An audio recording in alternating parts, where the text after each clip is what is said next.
Afternoon दोस्तों, आज हम आए हैं फ्रिज के डोर को ठीक करने के लिए।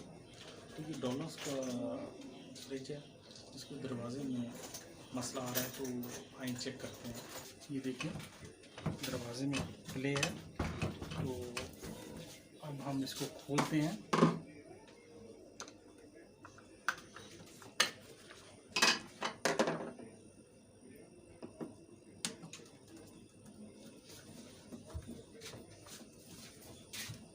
इसके स्क्रू खोलकर हम आपको बताते हैं।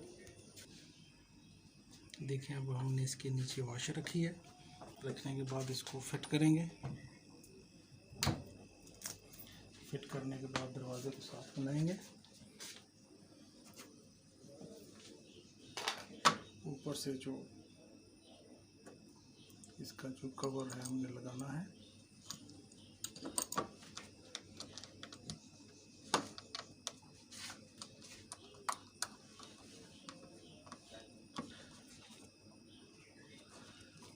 अभी हम लगाकर आपको बताते हैं। अब हमने इसको टाइट कर दिया है दरवाजे को।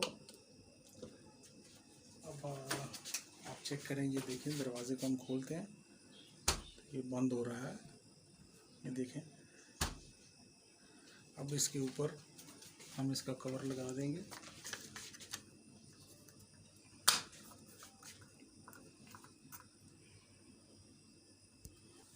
तो अगर ये मेरी वीडियो आपको अच्छी लगी हो तो इसको लाइक कीजिए, शेयर कीजिए और मेरे चैनल को सब्सक्राइब कीजिए।